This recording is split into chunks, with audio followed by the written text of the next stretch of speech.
नमस्कार श्रोते हो. दीपक रेगे कथाकथन चॅनलवर तुम्ही ऐकताय अभय बापट लिखित इन्शुरन्स ही कादंबरी. आज या कादंबरीचा पुढचा भाग आपण ऐकणार आहोत. श्रोते हो, कालच्या भागात आपण ऐकलं की करुणाने हिमांशीला फोन केला होता. त्याने फोनवरून तिला सांगितलं की तू क्लेम कर, क्लेम नाकारला जाईल, मग केस कर, पण त्यावेळेला वकिलाशी काय बोलणार आहेस हे आधी आपण नक्की करूयात. आणि फोन घरातनं कधीही करू नकोस, फोन बाहेर न कर, आणि लागोपाठ 2 वेळा एकाच फोनवरून फोन करू नकोस, एवढ्या सूचना त्यांनी दिल्या आणि देवाची प्रार्थना करत बसला. आता तिथून पुढे साधारण आठवडाभरानंतर नैना घाईघाईनं हळदणकरच्या खाजगी ऑफिसमध्ये आली आणि दार बंद करून उभी राहिली. मिस निरगुडकर पुन्हा आले आहेत मिस्टर हळदणकर. हो का? त्यांना 2 मिनटं थांबव, मला एक फोन करायचा आहे. नैना बाहेर गेली. हळदणकरनी फोन लावला. स्वतःला सावरण्यासाठी त्याला काहीतरी करायचं होतं. त्यांनी घरी फोन करून नोकराला विचारलं काही फोन वगैरे आले होते का. उत्तर आलं, आलेले नव्हते. मग त्यांनी नैनाला बझर करून तिला आत पाठवायला सांगितलं. लोचना मागच्या वेळेपेक्षा पूर्ण वेगळी दिसत होती. तेव्हा ती अजून मुलगी वाटत होती, आज ती खऱ्या अर्थानं स्त्री वाटत होती. त्यात काळे कपडे असल्याचा भाग असेलही, पण एवढं कुणालाही कळलं असतं की ती प्रचंड काहीतरी सहन करून आलेली होती. हळदणकरला स्वतःचाच तिरस्कार वाटला, आणि तरीही ही मुलगी आपल्याला आवडतीये या जाणीवेनं त्याच्या मनात काहीतरी हललं. त्यांनी तिच्याशी हस्तांदोलन केलं, तिला बसवलं आणि विचारलं, तुझी सावत्र आई कशी आहे? ठीक आहे, म्हणजे परिस्थिती पाहता. हळदणकरनी मान हलवली. भयंकर प्रकार आहे हा. मला कळलं तेव्हा खूप धक्का बसला मला. क्षणभर थांबून तो म्हणाला, आणि मिस्टर निलय निलंगे? लोचना लगेच ताठ झाली. मला मिस्टर निलय निलंगेबद्दल बोलायचं नाही आहे. मला वाटलं तुम्ही दोघं जवळचे मित्र आहात. मला त्यांच्याबद्दल बोलायचं नाही आहे. सॉरी. ती उठली, खिडकीपाशी जाऊन बाहेर पाहत उभी राहिली. मग पुन्हा येऊन बसली. मिस्टर हळदणकर, एकदा तुम्ही माझ्यासाठी काहीतरी केलेलं होतं, म्हणजे मला तरी तसं वाटलं. हो, ते खरंही होतं, आणि तेव्हापासनं मी तुम्हाला मित्र मानते, आणि म्हणूनच मी इथे आलेली आहे. मला तुमच्याशी बोलायचं आहे, मित्र म्हणून. नक्की बोलूया, पण फक्त मित्र म्हणून. फक्त मित्र म्हणून मिस्टर हळदणकर, म्हणजे विमा कंपनीतल्या माणसासारखं नाही. जोपर्यंत माझंच मत ठरत नाही तोपर्यंत हे सगळं अगदी गुप्त राहायला हवं. हे स्पष्ट आहे तुम्हाला? हो, अगदीच. ती हलकसं हसली.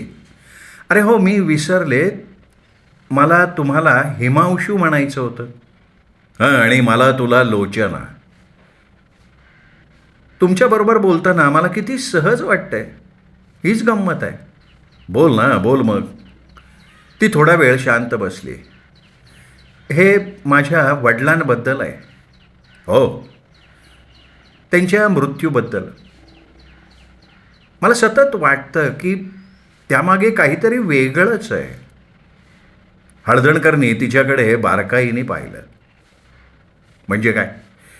वेगळं म्हणजे काय? नाही ना, मला नीट सांगता येत नाही आहे. तू तपास चौकशीला होतीस ना? हो, होते. तिथे काही साक्षीदारांनी आणि नंतर काही लोकांनी तुझ्या वडिलांनी आत्महत्या केलेली असावी असा अंदाज व्यक्त केला होता. त्याबद्दल बोलतीयस? नाही नाही हिमांशू, ते नाही. मग? ती काही क्षण गप्प राहिली. मी ते शब्दात नाही सांगू शकत, आणि ही भावना इतकी भयानक आहे कारण असं पहिल्यांदाच होत नाही आहे. या आधीही मी असंच काहीतरी अनुभवलं आहे. सगळ्यांना जे दिसतंय त्यापेक्षा आणखीन काहीतरी आहे असा संशय आहे, आणि त्या संशयाची हीच यातना. हे बघ, मला अजूनही समजत नाही आहे. ती हळू आवाजात म्हणाली, माझी आई, हां, माझी आई मेली ना, तेव्हाही मला असंच वाटलं होतं. हळदणकर शांत बसून राहिला. लोचना 2-3दा आवंढा गिळत राहिली. जणू काही बोलायचंच नाही असं तिने ठरवलं होतं, पण मग अचानक पुन्हा तिने बोलायला सुरुवात केली. हिमांशू, माझ्या आईला ना फुफ्फुसांचा आजार होता आणि म्हणून आम्ही लोणावळ्याला एक छोटंसं घर घेतलं होतं. एका हिवाळ्यातल्या विकेंडला आई तिच्या जिवलग मैत्रिणीबरोबर तिथे गेली होती. मग आईने बाबांना कळवलं की त्या दोघींनी अजून एक आठवडाभर तरी तिथेच थांबायचं ठरवलंय. बरं, मग त्या बाबतीत बाबांना काही संशय नाही आला. बाबांनी तिला थोडे पैसे पाठवले आणि जितके दिवस राहायचं असेल तितकं राहा असं सांगितलं त्यांनी. त्यांना वाटलं होतं की तिथल्या हवामानामुळे तिची तब्येत सुधारेल. ती थोडा श्वास घेऊन पुढे बोलायला लागली. त्या आठवड्याच्या बुधवारी आईला न्यूमोनिया झाला. बुधवारी न्यूमोनिया झाला आणि शुक्रवारी तिची अवस्था गंभीर झाली. तिच्याबरोबर ती मैत्रीण होती ना, ती डॉक्टरांना बोलवायला गेली. ते घर खूप दूर होतं, तलावाच्या दुसऱ्या बाजूला. मुख्य हॉटेलमध्ये ती पोचली तेव्हा ती स्वतः इतकी थकली होती की तिलाच हॉस्पिटलमध्ये न्यायला लागलं. डॉक्टर निघाले तिथनं, पण डॉक्टर पोहोचेपर्यंत माझी आई मरणाच्या दारात होती. फक्त अर्धा तास जगली ती. हो. लोचना त्याच्याकडे निरखून बघत म्हणाली, तुम्हाला माहिती आहे ती जिवलग मैत्रीण कोण होती? हळदणकरला समजलं होतं. त्याच्या पाठीवरून वर चढणारी ती जुनी झिणझिणी पुन्हा सुरू झाली. पण प्रत्यक्षात तो म्हणाला, नाही, मला माहिती नाही. हळदणकर तिची जुनी मैत्रीण, जिवलग मैत्रीण करुणा. क्षणभर शांतता पसरली. मग त्या दोघी त्या थंडीत त्या निर्जन घरात एवढे दिवस काय करत होत्या? आईने डॉक्टरांना फोन का नाही केला? आणि तिची मैत्रीण डॉक्टरांना आणायला का गेली? म्हणजे काय झालं असं तुला वाटतंय? मला नेमकं काय वाटतंय ना, ते माझं मलाच कळत नाहीये, पण सगळं खरं सांगते, खूप विचित्र वाटतंय. करुणा डॉक्टरांना आणायला इतकी लांब चालत का गेली? मध्ये कुठेतरी थांबून तिने त्यांना फोन का नाही केला? आणि मुळात डॉक्टरांना आणण्यासाठी ती आधीच का नाही निघाली? पण एक मिनिट थांब जरा. डॉक्टर पोहोचल्यावर तुझ्या आईने काही सांगितलं का? नाही ना. ती प्रचंड भ्रमिष्ट अवस्थेत होती आणि डॉक्टर पोहोचल्यावर 5च मिनिटात त्यांनी तिला ऑक्सिजनवर ठेवलं. पण बघ लोचना, डॉक्टर म्हणजे डॉक्टरच आहेत ते. जर न्यूमोनिया असेल तर हां, बरोबर आहे, डॉक्टर म्हणजे डॉक्टर, पण तुम्ही करुणाला ओळखत नाही ना. ती आता जवळजवळ कुजबुजत बोलत होती. काही गोष्टी मी सांगू शकते. पहिली गोष्ट म्हणजे करुणा नर्स आहे, मुंबईमधल्या उत्तम नर्सेसपैकी एक. आईला जेव्हा जगण्यासाठी प्रचंड झगडावं लागत होतं तेव्हाच त्यांची ओळख झाली. आणि करुणाची खासियत होती फुफ्फुसांचे आजार. हळदणकर काही बोलला नाही. तिला संकटाची वेळ मिनिटाला ओळखता आली असती, डॉक्टरांच्या इतकी अचूक. आणि निमोनिया कसा आणायचा हेही तिला माहिती होतं. हळदणकर आता हळू आवाजात म्हणाला, काय म्हणायचं आहे काय तुला? तुम्हाला वाटतंय करुणा माझ्या आईला रात्री थंडीत बाहेर काढून ठेवणार नाही? दार बंद करून गोठेपर्यंत बाहेरच ठेवणार नाही? तुम्हाला वाटतंय ती तशी करू शकणार नाही? ती दिसते तशी गोड, निरागस, कोमल स्त्री आहे असं वाटतंय तुम्हाला? तिच्या आवाजात आता कडवट्टपणा आलेला होता. माझ्या बाबांना तसं वाटलेलं होतं. तिने आईचा जीव वाचवण्यासाठी एवढा प्रवास केला हे त्यांना फार महान वाटलं आणि वर्षभराच्या आत त्यांनी तिच्याशी लग्न केलं. ती मान हलवत म्हणाली, पण मला तसं वाटत नाही, कारण मी तिला ओळखते. मला हे सगळं पहिल्याच क्षणी वाटलं होतं आणि आता हे. तुला माझ्याकडून काय हवंय? आत्ता तरी काही नाही, फक्त मला ऐकून घ्या. तू जे सुचवतीयस ना ते खूप गंभीर आहे. हो, मी तेच म्हणतीये, अगदी तेच म्हणतीये. पण माझ्या समजुतीप्रमाणे तुझी आई मेली तेव्हा करुणा तिथे नव्हती, त्या क्षणी नव्हती, पण त्याआधी ती तिथेच होती. हळदणकर काही क्षण विचारात पडला. मला या सगळ्या बाबतीत थोडा शांतपणे विचार करू देशील प्लीज?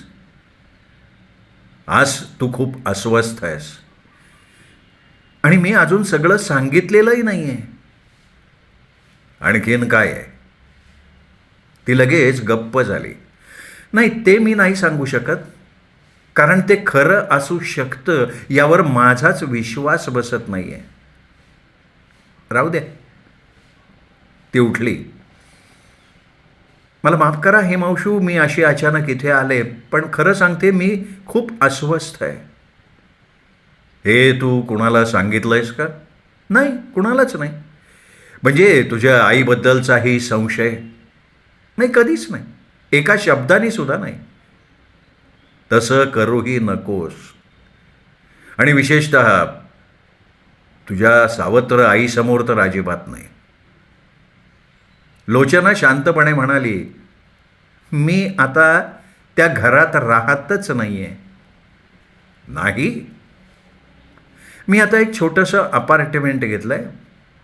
आईच्या इस्टेटीतून मला थोडंसं उत्पन्न मिळतं, अगदी थोडंसं, पण माझं भागतं. मी घर सोडलं. करुणासोबत आता राहणं शक्यच नव्हतं. अच्छा, असं आहे तर मी पुन्हा भेटायला येऊ? मी तुला कळवतो कधी यायचं ते. मला तुझा फोन नंबर देऊन ठेव. लोचना गेल्यावर जवळजवळ अर्धा दिवस हळदणकर स्वतःशी झुंजत बसला. कृतज्ञ किरपेकरला हे सगळं सांगावं का नाही? स्वतःच्या सुरक्षिततेसाठी सांगायला हवं होतं हे त्याला माहिती होतं. कोर्टात पुरावा म्हणून त्याला काही किंमत नव्हती, आणि खरं तर कोणतंच कोर्ट अशी गोष्ट पुरावा म्हणून स्वीकारणार नाही, कारण कायद्यात निदान एवढी तरी सवलत असते.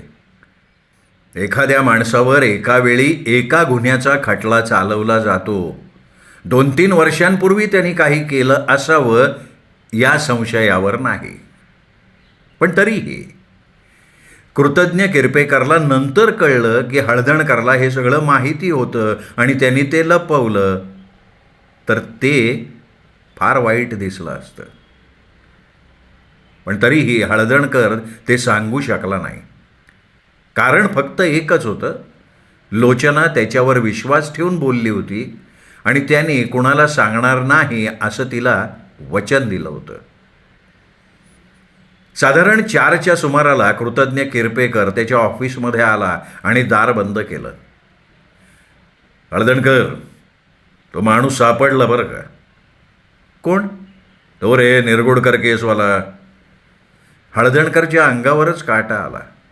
काय सांगताय? आता तो नियमित येतोय, एका आठवड्यात 5 रात्री. आहे कोण तो? ते सोड रे. पण तो तोच आहे. आता बघ मी काय करतो ना, बघच आता. त्या रात्री हळदणकर मुद्दाम ऑफिसमध्ये परत आला काहीतरी काम आहे असं दाखवून. रात्री 8 वाजता जगन्नाथ जोरी म्हणजे वॉचमन नेहमीची फेरी मारून खाली गेल्यावर हळदणकर सरळ कृतज्ञ किरपेकरच्या ऑफिसमध्ये शिरला. त्यांनी आधी टेबल उघडून बघितलं, लॉक होतं. स्टील फायलिंग कॅबिनेट्स उघडून पाहिली, तीही लॉक. स्वतःकडच्या सगळ्या चाव्या वापरून बघितल्या, काहीही उपयोग झाला नाही. तो जवळजवळ हार मानणार इतक्यात त्याची नजर डिक्टेशन मशीनवर गेली. किरपेकरला रात्री उशिरापर्यंत काम करायची सवय होती आणि त्यावेळेला टेप रेकॉर्डरवर मजकूर रेकॉर्ड करून ठेवायची सवय होती. दुसऱ्या दिवशी टायपिंग करणारी त्याची सेक्रेटरी आली की ती ते रेकॉर्डिंग ऐकून पत्र टाईप करायची. कृतज्ञ किरपेकर डिक्टेशन मशीन वापरायचा. हळदणकरने त्याचं कव्हर काढलं.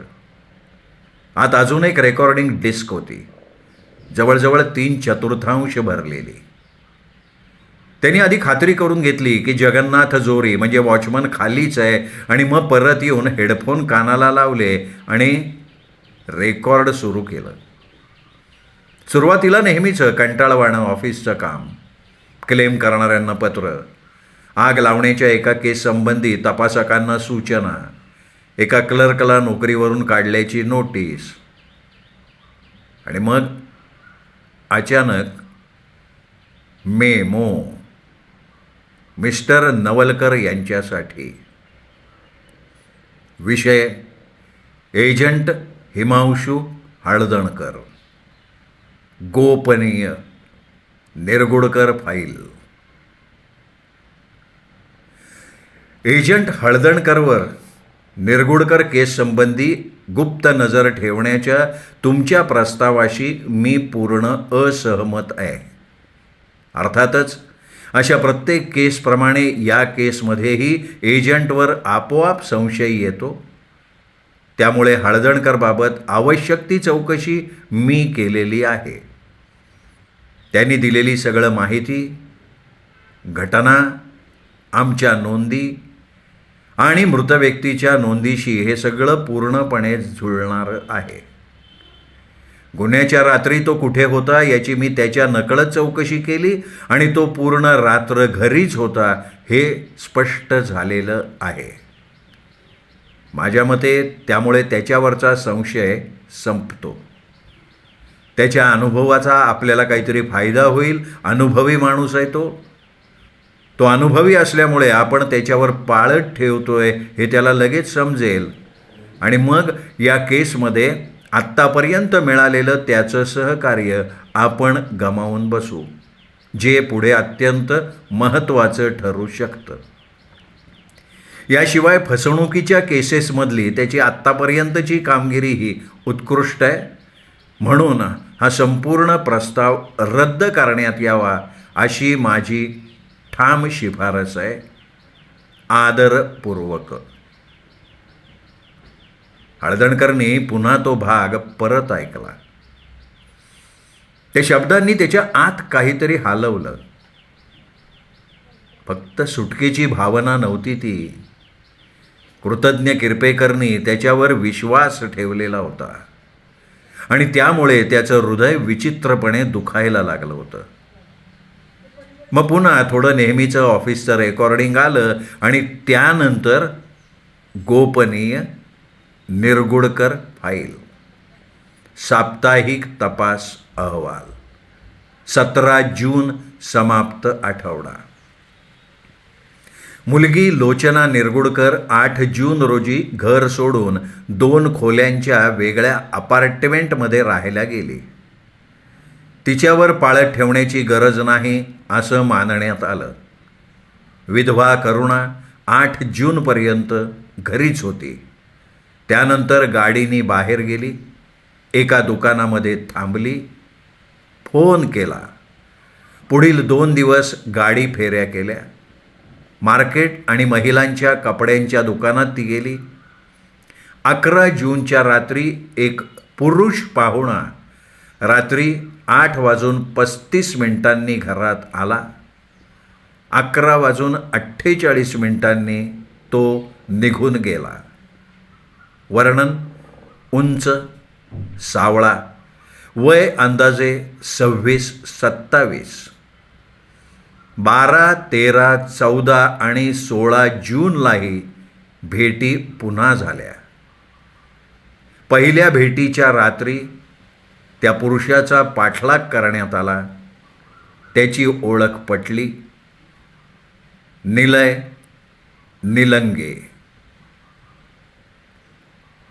हळदणकरनी मग ठरवलं आता लोचनाला ऑफिसमध्ये बोलवणं धोकादायक होतं. पण एक गोष्ट मात्र त्याला समजली होती की तिच्यावर कोणाची पाळत नव्हती. म्हणजेच तो तिला बाहेर भेटू शकत होता. त्यांनी तिला फोन केला आणि डिनरला येशील का असं विचारलं. ती म्हणाली, मला त्यापेक्षा जास्त आनंद दुसऱ्या कशाचाच होणार नाही. तो तिला 3 स्टार हॉटेलमध्ये घेऊन आला. कारण म्हणून त्यांनी सांगितलं की समुद्र दिसत असताना जेवायला खूप मजा येते. पण खरं कारण वेगळंच होतं. साध्या हॉटेलमध्ये गेले असते तर कोणीतरी ओळखीचं भेटलं असतं आणि कोणी ओळखीचं भेटणं आत्ता आवश्यक नव्हतं. जेवताना त्यांनी शाळा, कॉलेज, आयुष्य अशा हलक्या विषयांवर बोलत बोलत वेळ घालवला. ताण दोघांवरही होता. त्यामुळे संभाषणात एक विचित्र अस्वस्थपणा होता. पण तरीही ते सहज बोलत होते. लोचना म्हणाली होती ते खरं होतं. दोघांना एकमेकांसमोर नैसर्गिक वाटत होतं. मागच्या भेटीत तिने सांगितलेल्या गोष्टींचा उल्लेख हळदणकरनी मुद्दाम केला नाही. डिनर झाल्यावर ते गाडीत बसले आणि समुद्रकिनाऱ्याच्या रस्त्याने फिरायला निघाले. तेव्हा मात्र त्यांनी विषय काढला. तू जे मागे सांगितलं होतंस त्याबद्दल मी विचार केला. मी काही सांगू? हा सांग. मी स्वतःशी खूप झगडले त्या गोष्टीवरून आणि शेवटी मला जाणवलं की मी चुकीची होते. ती खिडकी बाहेर बघत बोलत होती. ज्याच्यावर आपण खूप प्रेम करतो ती व्यक्ती अचानक निघून गेली की कुणीतरी त्याला जबाबदार असणारच असं वाटायला लागतं. विशेषतः ती व्यक्ती आपल्याला आवडत नसेल तर. ती हलकंसं हसली. मला करुणा नाही आवडत. कदाचित त्यात मत्सरही असेल. मी आईवर प्रचंड प्रेम करत होते आणि बाबांवर सुद्धा जवळजवळ तितकंच. मग बाबांनी करुणाशी लग्न केलं आणि मला तेच नको होतं. ते अशक्य वाटलं मला. आणि मग त्यानंतर माझे हे सगळे विचार सुरू झाले. आई मेली तेव्हा जे फक्त अस्पष्ट वाटत होतं ते बाबांनी करुणाशी लग्न केल्यावर जणू खात्रीसारखं वाटायला लागलं मला. म्हणूनच तिने ते केलं आणि बाबांच्या मृत्यूनंतर तर मला दुप्पटच खात्री झाली. त्यानंतर ती हळू आवाजात म्हणाली, पण माझ्याकडे काही पुरावा आहे का? काहीच नाही. आणि हे मान्य करायला मला खूप वेळ लागला. पण आता मी ते मान्य केलं आहे. तो सगळा विचार मी सोडून दिला आहे. आणि मी तुम्हाला जे काही सांगितलं होतं तेही तुम्ही विसरून जावं अशी माझी इच्छा आहे. एका अर्थी मला बरंच वाटलं. तुम्हाला वाटलं असेल ना मी खूप भयंकर आहे. मी त्या गोष्टीचा नीट विचार केला. खूप काळजीपूर्वक केला. कारण माझ्या कंपनीसाठी ती गोष्ट महत्त्वाची ठरली असती. पण तुझ्याकडे आधार नाही आहे. तो फक्त संशय होता.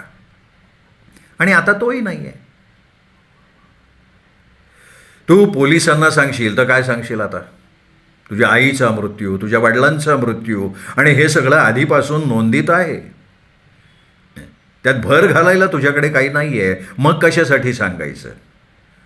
हो, मला कळतंय ना ते. मी तुझ्या जागी असतो ना तर मी काहीच केलं नसतं. म्हणजे तुम्हालाही वाटतंय माझ्याकडे काहीच नाही आहे? हो, मला तसंच वाटतंय. हिमांशू म्हणाला आणि तो विषय तिथेच संपला. पण हिमांशू हळदणकरच्या डोक्यात दुसराच प्रश्न फिरत होता की हा निलय निलंगे नेमका कोण आहे? आणि ते त्याला लोचनाला न कळता शोधायचं होतं. श्रोते हो, आपणही ऐकूयात हा निलय निलंगे नेमका कोण आहे. हळदणकर हे लोचनाकडून काढून घेऊ शकतोय का, आणि मग त्याची परिणिती काय होती आहे या केसवर, हे सगळं आपण ऐकून उद्या अभय बापट लिखित इन्शुरन्स या कादंबरीच्या 9व्या भागात भेटूयात उद्या दीपक रेगे कथाकथन चॅनलवर. श्रोते हो, एकच विनंती करतो, अजूनपर्यंत तुम्ही जर चॅनल सबस्क्राईब केलं नसेल तर प्लीज चॅनल तेवढं सबस्क्राईब करा. भेटूयात उद्या. नमस्कार.